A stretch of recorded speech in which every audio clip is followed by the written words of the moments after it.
Yep, it's part 3 of our interviews from the NRA annual meetings. And on this episode, we have Toure, Stefany Reese, John Kieser, Grant Stinchfield, and Dana Loesch. So from hearing that, you definitely know we have a packed show. So let's get to it.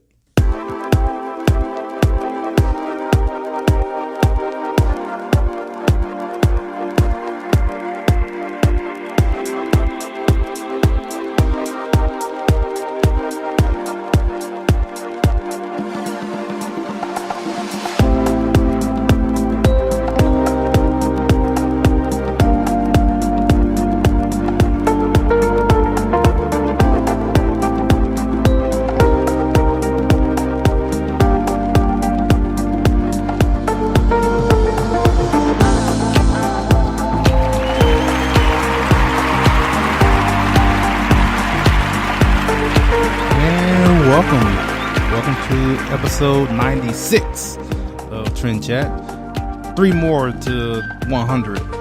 I'm your host, Brian Bledsoe. And if you want to connect with us, whether on Facebook, Instagram, Twitter, it's all the same name, Trend Chat 24/7.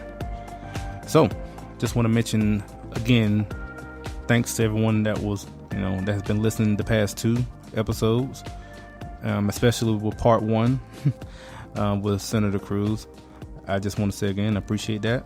And we just keep it rolling because, as I mentioned, we have a good long list of guests coming on this episode. So, one thing about, I guess, putting together everything for this event, when I go and do these interviews and then go through the editing process and all that, and whether it's the annual meetings with the NRA or CPAC, it's probably about the most work that I do, because when I'm doing just the podcast on its own, it's just me. But when I have to go out and conduct the interviews at an event, then I have to, edit it and all that. And it's the only time that it feels like work. All the other times it's just, and even then it's fun to, as far as, getting the sound and editing, and cause I'm still learning, cause if you listen from the beginning, you know that I've been learning all of this, cause from the first episode, I knew nothing. And from this point, I at least know something. I'm not saying I'm an expert at all, but I know how to edit a little bit, and I know how to get this on. I know how to get it, on social media. So I know that much. And like I said, every time it's just a learning experience, and it just at these particular times, it's a lot more to it than just plugging it up and hitting play to do the podcast. But it's all fun though, and like I said, we're getting close to 100, and something I never would have thought about before I started this back in February of last year. But yeah, here we are, so almost there. But I do want to mention a couple of things before we start playing the interviews, because I noticed yesterday there was a number of elections across the country, in West Virginia, I think Ohio, and some in other states. Not going to break down all of that. The thing I want to mention is whether we're talking about state elections or county elections or whatever, those are really important elections, but they tend to have the lowest attendance, which is baffling. I mean, well, it's not baffling. I understand why, because most people only really focus on the general every 4 years. We've kind of been conditioned to think that that's the only thing that really matters, unfortunately. but it's not, because if you think about it for 1 second, local elections, I mean, those are the more local the election or whatever it is, the more directly that it affects you, and the quicker it affects you as well. But it seems like a lot of times these local elections, because like I live in Texas, and we just had I guess they call it like a municipal election.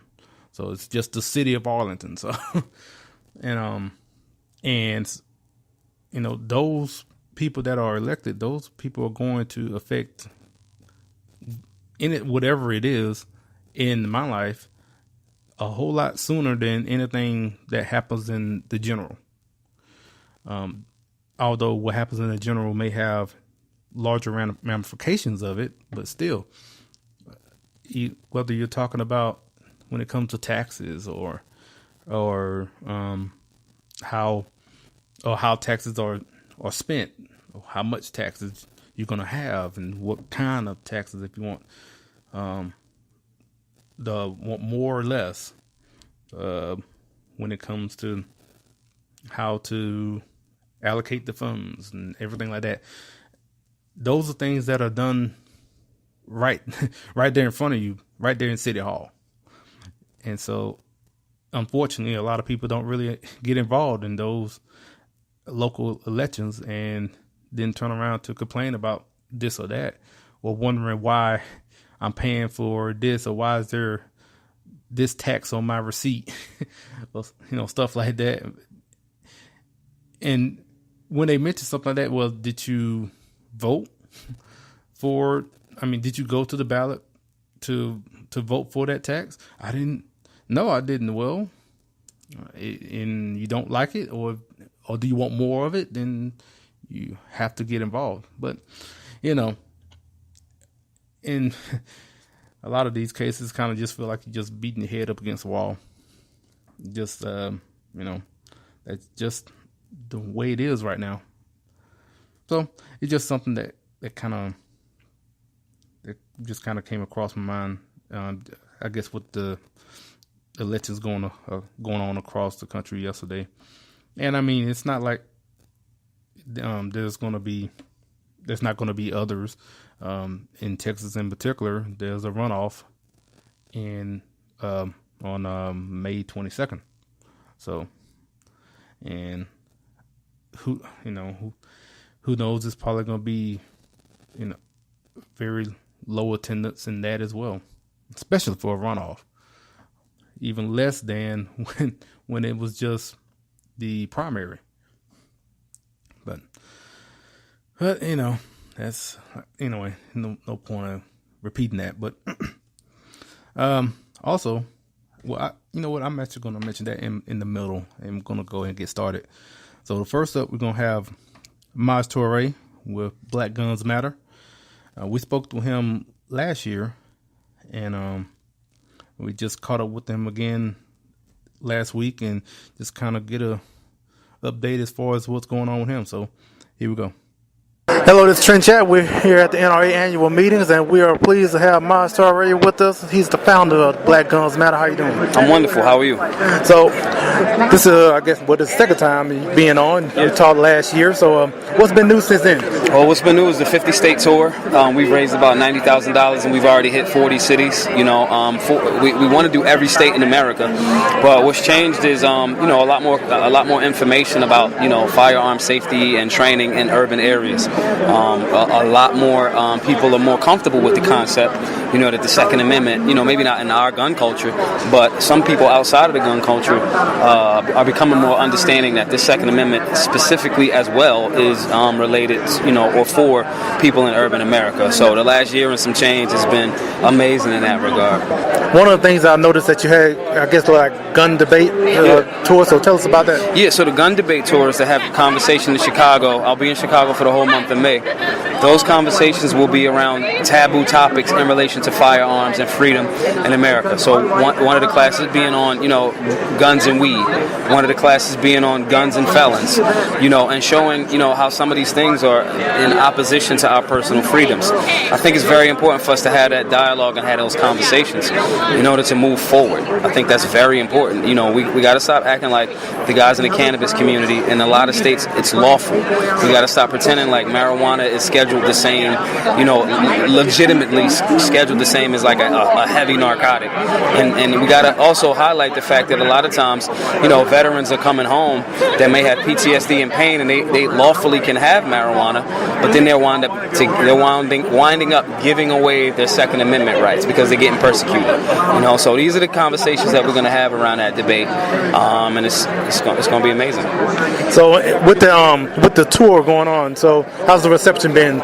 Oh, the reception for the tour has been amazing. To be able to go and touch 40 different cities across the United States of America, basically primarily through GoFundMe donations.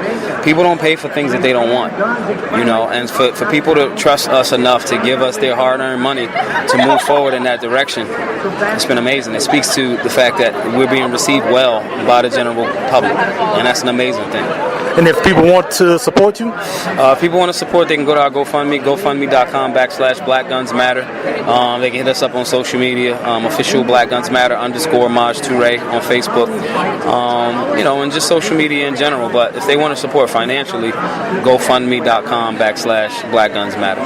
Now, the theme here has been a show of strength for Second Amendment freedom. Yeah. So I just want to ask you, how would you apply that?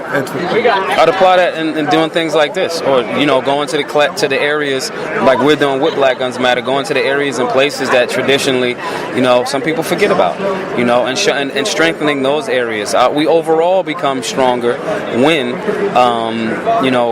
those weaknesses become strengths. Those weak areas get strengthened. So those are the things. Seeing these diverse group of people, ages, backgrounds, tax bases. Right now, you got Donald Trump Jr. up there. You got 6-7-year-old shooters over there. Showing that diversity shows that it breaks the false narrative. And those are some of the areas that we showcase.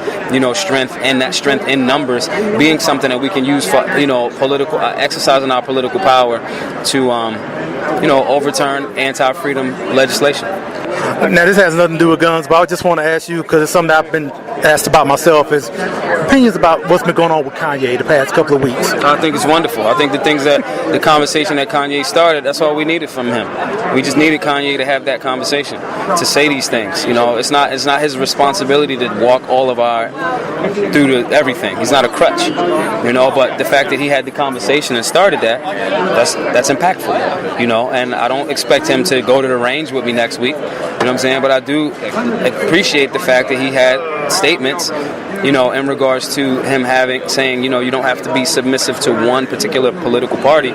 I think that's amazing. And from there, more well-informed or better-informed people that are professionals at it will take the baton of that and that attention and spread it and move it forward and more forward and more forward. I think that was amazing. And so if people want to contact, you or Black Guns Matter on social media, where can they go? They can go to my Twitter's Maj Toure, MAJTOURE. They can go, again, our GoFundMe, you can notice there. They can go to my Instagram, MAJTOURE. And just hit me up. All right. Thanks so much for your time. No problem. Thanks for having me. Hello, Trend Chat listeners. If you like the Founding Project's Civics Education video series, Civics for All Ages, and our educational meme series, we think you will love our new website. Join us at thefoundingproject.com and be a part of the civics movement. The Founding Project is a 501c3 education nonprofit. Please join us today. And thanks to Maj for joining us. And next up, we have another returning guest. I think this will be her third time on. And we're glad to get a chance to speak with Stefany Reese with Springfield Armory, and second to none. So, not gonna go long into the introduction. So, gonna go right into it. And here we go. Hello, this is Trend Chat. We're here at the NRA annual meetings, and we are pleased to have a returning guest to Trend Chat, Stefany Reese. She is the PR and Communications Director at Springfield Armory, and also the founder of Second to None. How you doing? Good. How are you, Brian? Thanks for having me on again. So, first time we talked was last year, and I guess I want to ask you now, what's new with Springfield?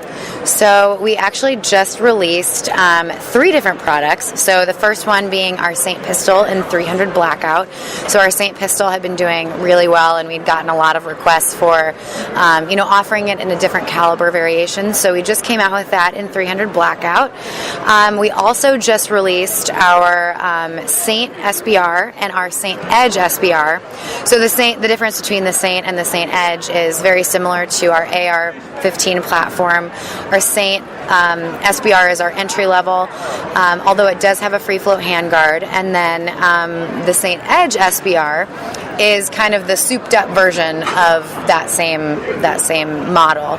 So that's going to have an 11.5-inch barrel, and those will require a stamp because it is a highly regulated firearm. So you will need a stamp for those. And then let's see what else. Well, you know what? Before you finish, let's kind of go into what did you mean by getting a stamp? Okay, so for those you're going to need you're going to need to fill out some separate paperwork to get certification that allows you to own that firearm legally, because it is less than a 16-inch barrel. So it does fall into one of those categories of you're probably going to have to do some extra paperwork. Or not probably, you are going to have to do some extra paperwork. Just one of the many dozen just regulations that basically try to make you not want to get a gun, basically. Right.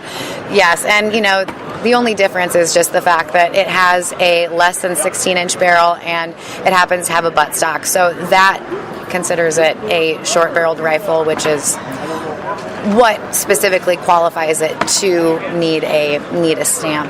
But we do have one other really fun new product, which is our TRP 10mm RMR. So it's a Turgicon supplied optic. So it's our 10mm TRP with a red dot, which is really great. So, I guess one thing to ask about Second to None. So, I guess tell us what's new with there.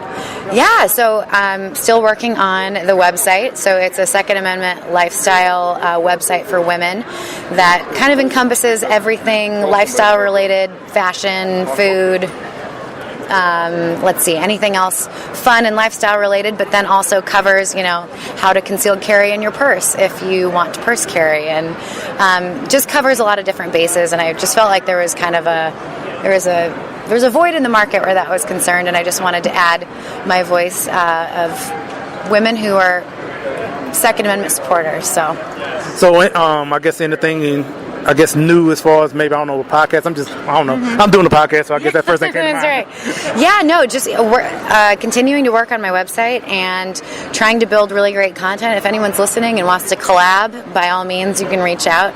But no, just sticking to the website for right now, and just really want to make sure that my focus is really delivering really great quality content where that's concerned first, and then we'll see where it goes.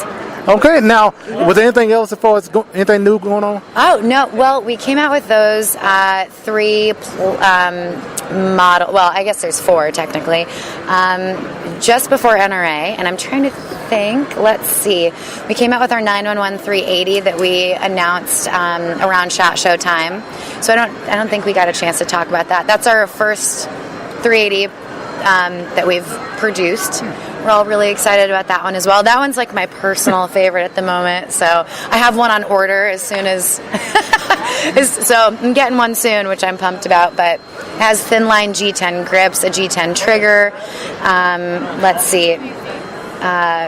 It's a great 380. Has an extended thumb safety, so it's really easy to manipulate and maneuver under stressful situations. Okay. It's a great pocket pistol. Well, last time we talked at the NRA annual meetings, you did a great job selling me on the Saint, because I bought one like that night, basically. That's awesome. That's really so you're doing a good job right now. I'm looking around. I'm in the booth right now looking at all these guns, and you're selling me again, and you need to stop it, really. Well, that's a good thing. That's my job. So, and you're doing a great job. Yeah, NRA show is always so fun because you get to talk to the end consumer, which is really great. And I don't know, there's so much going on, and you get to see all the new products. It really is like kind of being in a candy store. So it's very hard to walk around and not make a very long shopping list. Now, the theme here at the annual meetings is a show of strength for Second Amendment freedom. I just want to ask you, I guess maybe personally or as a company, how would you apply that? Actually,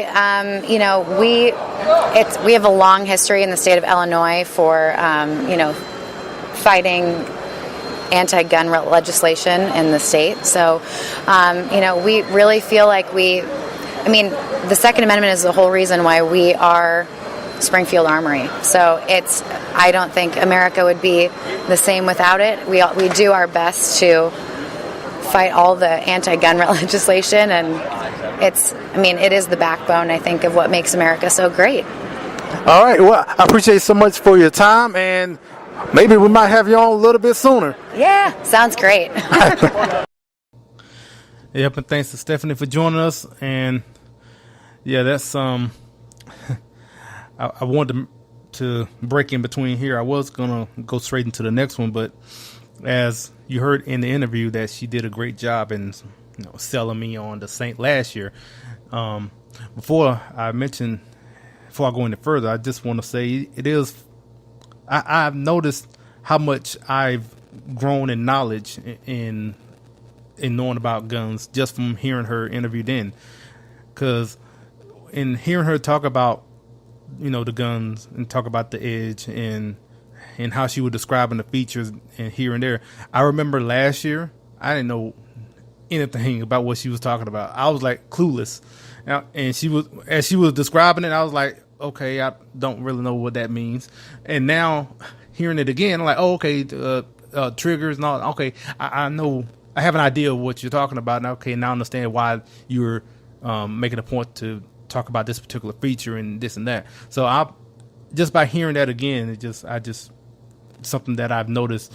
But as I said, she sold me on the Saint, and I'm saying that because our next interview is with John Kieser, and he is the owner of gunbuyer.com. And after after speaking with Stefany last year, that night, as I mentioned in the interview, I went online and I purchased a Springfield Saint. And where I purchased it from was from gunbuyer.com. So I saw them there last week, and glad to get a chance to speak with the owner of gunbuyer.com. So here's our interview with John. Hello, this is Trent Chat here at the NRA Annual Meetings 2018. And we're here with John Kieser. He is the owner of gunbuyer.com. How you doing? Doing great today. So, one reason in particular why I want to interview you first is because I bought my Springfield Saint from y'all. So first off, just thank you because y'all really had a great price for it. And so just tell us about gunbuyer.com and everything y'all do. Well, first, thanks for the purchase. We appreciate that, just like we do every purchase. Gunbuyer.com was kind of born out of our retail store that we started in 2001. And as we grew, being in Florida, we have so many people that travel to Florida and are part-time residents, and so many of them would continually ask us, because our prices are so competitive, hey, can you ship to my home state? Can you ship? And so we just continued to ship and ship and ship, and then they would say, we'd really like to shop online with you guys. So Gunbuyer was kind of born out of that, and we started it small. We've really pushed to grow the last 3 years or so, but we bring the fundamental small gun shop mentality. We decided to have great product at great prices and treat customers the way we wanted to be treated. And we just try to be fair with everybody. If there's ever an issue with something, we make it right. And that's the basic foundation for our plan with Gunbuyer in general. So I know y'all, I guess you can't reveal everything, but as far as for me, I noticed that y'all have really great prices, and I guess kind of give an idea as far as how that happened. Well, creative buying. are aggressive in the buying, we're strategic in buying, and we try to just pass that through to the consumer and build our volume and work off volume rather than, a high margin. We just kind of want to make a fair margin. We're in business to make money, but we want to make a fair margin on each transaction and just have a lot of transactions and hopefully that we're in it for the long term and not the short term, and hopefully we want to build that year after year after year and hopefully have a good, solid, faithful and loyal customer base, and that's really our approach to the whole business plan.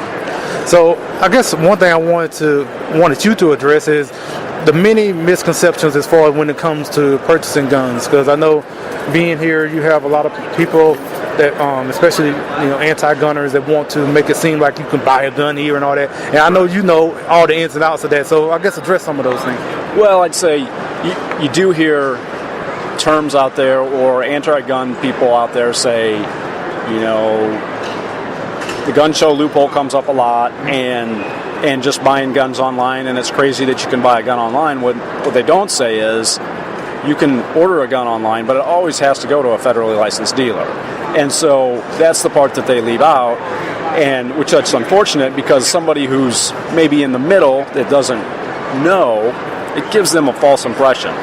And so that's the unfortunate part. And so anytime that we sell a gun, or any other licensed dealer, of course, sells a gun, it has to go to a licensed FFL for the consumer that ordered the firearm to pick it up, fill out the federal 4473 form, go through the background check, and comply with all the laws and regulations of that state and the federal regulations.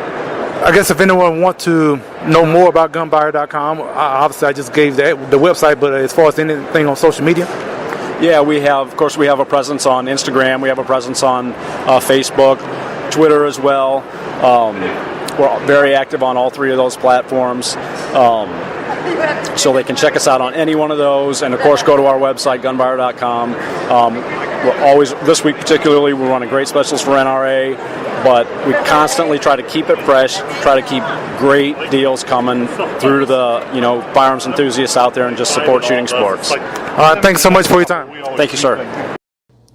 Yep, thanks to John for joining us, and yeah, as I mentioned in the interview, it's a good site, and I was a little skeptical, to be honest, because I'm like, I can't believe it's, that the Springfield Saint is at this price on this site. So I was always kind of skeptical. I know we spoke a little bit more afterwards about that as well, and but yeah, it was good. Everything was on the up and up, and I definitely look forward to making future purchases with them. So next up is Grant Stinchfield with NRATV, show called Stinchfield, and it's funny how this came about because so we're friends on Facebook, and I just sent them a message saying, hey, I'm here at the NRA annual meetings. Would you want to do an interview?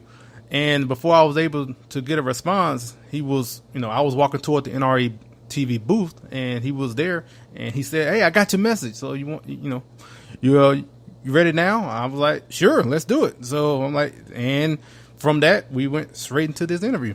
Hello, this is Trent Chat, and we're here at the NRA annual meetings, and we are very pleased to have Grant Stinchfield with us. How you doing? I'm doing great.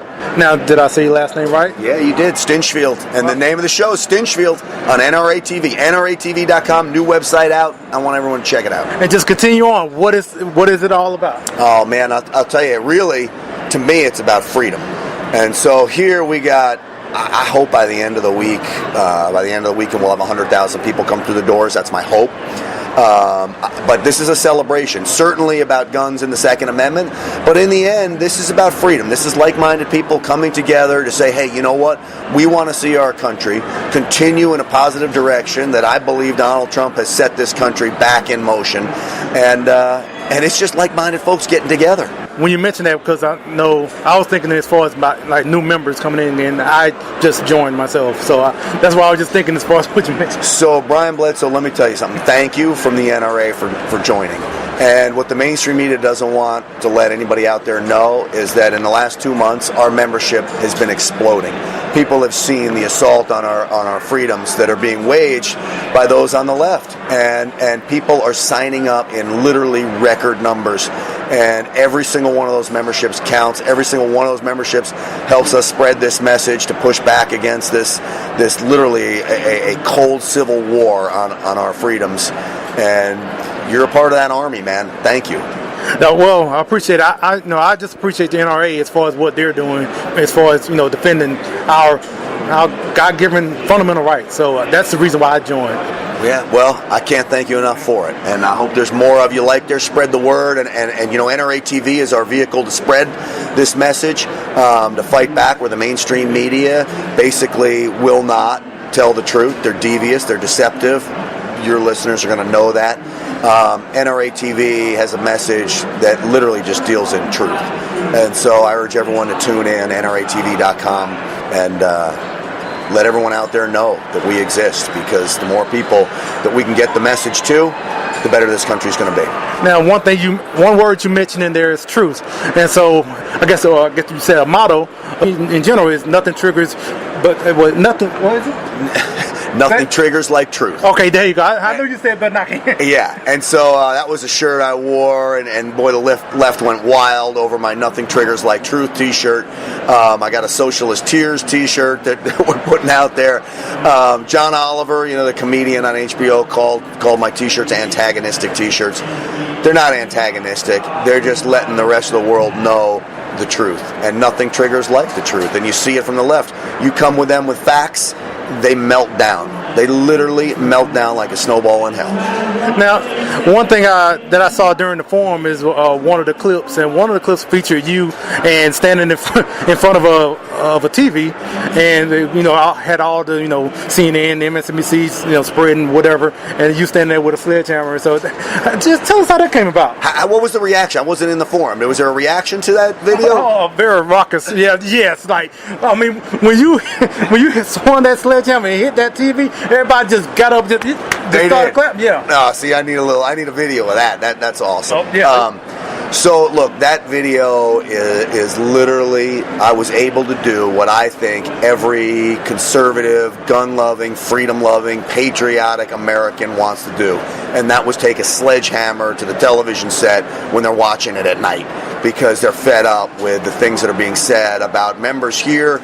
Look, you're a member of the NRA now, which apparently to the left-wing media, that makes you a terrorist, a child murderer, you name it. And so that sledgehammer swing was for all of the people that are just fed up with the mainstream media. With everything with the speeches going on, were you able to watch it? Yeah, I was watching.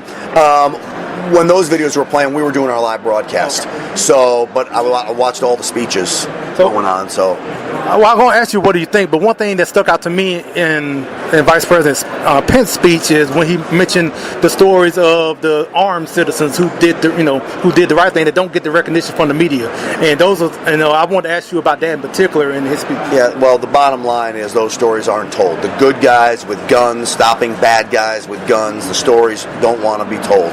The mainstream media doesn't want to tell the stories because it doesn't play into their anti-gun narrative. It shows you that guns are needed to protect yourself and your family and those around you. And by and large, NRA members are good law-abiding citizens. CHL holders, concealed carry license holders, are amongst the most law-abiding in the nation. And that's a story the mainstream media doesn't want to tell. But I'm going to go tell her right now, and I got to get back out there, and we're going to do it. But I appreciate what you're doing. This kind of stuff, what you're doing right now, helps spread the message. So Brian Bledsoe, thank you. All right, one last question. With so the theme here is a show of strength for the Second Amendment freedom. How do you apply that? Well, look, I feed off of this. So when you get 90, 80, 90, 100,000 members coming through here, people come up, shake my hand, you want to come talk to me? Man, I feed it. That's a show of strength. It shows me that what we're doing is working. And I couldn't be more humbled by it. Thank you so much for your time. Absolutely. Thank you. Hello, this is Brian Bledsoe, host of Trend Chat. Also contributor at politichicks.com. Here to tell you about the new book called Politichicks, A Clarion Call to Political Activism, with over 300 pages from contributors like myself, talking about topics such as education, social issues, healthcare, the Second Amendment, and of course activism. I encourage you all to check it out at politichicks.com, and is also available at Amazon and Barnes & Noble. Yep, and thanks to Grant for joining us. And again, he mentioned, as I mentioned in the interview, about joining the NRA recently. And it's something I just want to speak on a little bit before we have Dana Loesch on. And I know for me personally, it's hard for me I don't join a lot of groups in particular, mainly because I'm just so hardcore, where I'm going to disagree with a lot of things in the organization, because I feel like I always want to go, I'm going to go hard towards, so like if we're talking about abortion, I want to abolish abortion completely. So when we're talking about the Second Amendment, I want constitutional carry and just leave it at that. And I know there's probably people maybe listening now, and that, when it comes to the NRA, they may say that, well, they don't do enough or something like that, which, okay, that's a valid criticism. I can understand where you're coming from. I know, even like for me personally, in thinking about some things, and when it comes to as being a truck driver. So I'm a truck driver that goes all 48 states, and as a commercial driver, you're not able to carry pretty much, especially if, going across state lines and everything. And I understand maybe, some people may think that, if you had national reciprocity, that will solve the issue, but it wouldn't for truck drivers. You have to go even further in dealing with the Department of Transportation and dealing with their regulations, where they state that we can't have firearms. And so, that's something I would like the NRA to really get into. But, the thing for me is that when it comes to the NRA, one thing that I'm thinking about is that how the left really focuses on, when they want to attack the Second Amendment, they attack the NRA. And that's the one thing why I'm going to join NRA and want to stand with the NRA. And it's not just the NRA for me. I want to stand with other gun groups as well. It's not not like where I'm just going to join the NRA and, forget the other groups. No, I'm for all of the groups that are here to promote and advocate for the most freedom for the Second Amendment. And if it's, one or all of them, I'm all for it. And so one step is right now in joining the NRA, and that's where I'm standing at now. So with that, it's kind of like I'm being a spokesperson for the NRA. And I'm saying that because right now we're going to play our interview with Dana Loesch, who is the NRA spokesperson for the NRA. And here's our interview with Dana. We're here at the NRA annual meetings. It's Trend Chat, and we are here with NRA spokeswoman Dana Loesch. How you doing? I am doing great. This has been a good annual meeting this year. Don't you think so? Oh yes. I actually want to ask about the meeting. So with everything with the speech with President Trump and everything, it's been great. So I guess kind of give us an overview as a spokeswoman. The energy here is different this year. I think not in a bad way. Have you noticed that it's a good energy, and it's people who I think that they are realizing, because now it's not so much the fight at the national level. It's a fight that's local level now. I mean, there was Deerfield, Illinois, that they banned semi-automatic firearms for crying out loud. Then there were a couple of counties who, in response to that, turned into sanctuary counties, like sanctuary cities for firearms. And so we're seeing a lot of states try to pass restrictions. A lot of people who are standing up and fighting that are calling their state reps and making sure that they're pushing back against those restrictions on their rights. And I think for me, that's been one of the biggest things that I've wanted to really push at this year's annual meetings, is that it's really fun to watch everything at the national level, but if you can't control what's going on in your own backyard, you don't have a hope of doing it at the federal level. And that's where it all starts, in our own backyards, in our school districts, in our city councils. And that's what we all, after we leave this weekend, that's what I all hope that everybody is doing. They're going back to their homes, they're going back to their school districts, and they're making sure they hold the line. So, actually, that's something I wanted to ask is, you mentioned about being a good energy here. I'm guessing this people are more emboldened because of what's been going on outside as far as anti-gun, rhetoric and that's going on, and people are really want to stand up for our freedoms. And I think that's kind of the energy that I'm feeling. And I wanted to ask you, in the past year, do you think it's probably gotten worse? Is this the worst it's ever been, or is it just more vocal? I think that I don't know if it's the worst that it's ever been. The 90s, I just remember being a kid in the 90s and it was pretty bad, but I think the rhetoric is the worst that it's ever been, because, you have regular folk being called terrorists, who are being called murderers simply because we're like, hey, our athletes their kids or their families are protected. Why can't ours be? Why can't we protect ours? I don't have a $70 million, NFL contract, or baseball contract, or a hockey contract, but can I protect my family too? Can I just not outsource my security? And so that's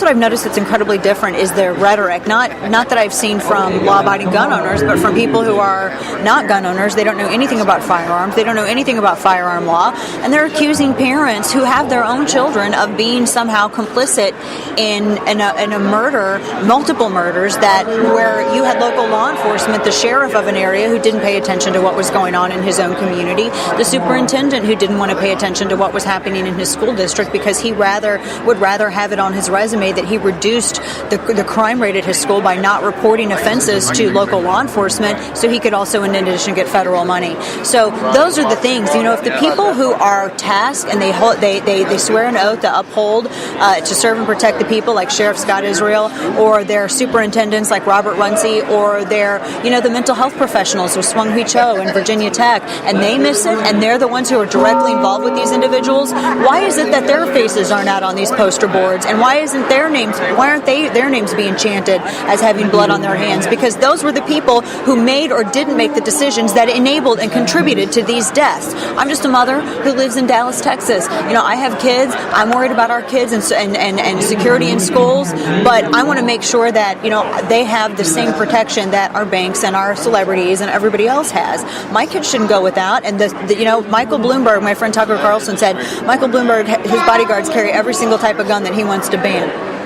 And that's the utter hypocrisy of it. So, and a lot has changed since last year, and I guess tell us with your new show, Relentless, and also being the NRA spokeswoman. So I guess tell us how that ride's been the past year in both of them. It's been fun. I've always, even when I worked with Andrew Breitbart, have gone after media. So it's nothing new to me. I've always gone after media malpractice and media bias, but there has been a huge increase. There always has been, but I've just noticed a huge increase in bias towards law-abiding gun owners, in part because Michael Bloomberg, who was dissatisfied with the amount of gun control coverage in the press, decided to create a media entity, fake like it was real news, does these studies with really questionable methodology, and decided to push all of that since he couldn't get news to do it for him. And so I see those lobbying efforts, lobbying media, those talking points, the uninformed analyses of all of it, really circulating throughout media. And so it's from my perspective, it's been worse towards gun owners owners than it ever has been in the way that things are reported, the language that is used, etc. Okay. And I cover that on Relentless. That's one of the driving goals of that show is to go after the misreporting by the media, purposeful misreporting. I mean, these people aren't doing this by accident, and if they are, shame on them. Because if you're a journalist, your job is to know that make sure you know what you're talking about and make sure you have your facts straight. All right, you know what? Thanks so much for your time, and hopefully I'll see you again at another WWE event. Yes, sir. I know, right? I'll see you when I'm going out getting a soda, Brian. Good to see you. Thank you. Yep, and thanks to Dana and the Bell Toll of Freedom playing in the background for joining us. And so we're at the end. That's it. And I appreciate everyone listening. And actually, we have one more episode, which will be kind of a recap of the NRA annual meetings with Second Amendment advocate Lydia Longoria. So that'll be tomorrow. And until tomorrow, we'll chat with you later.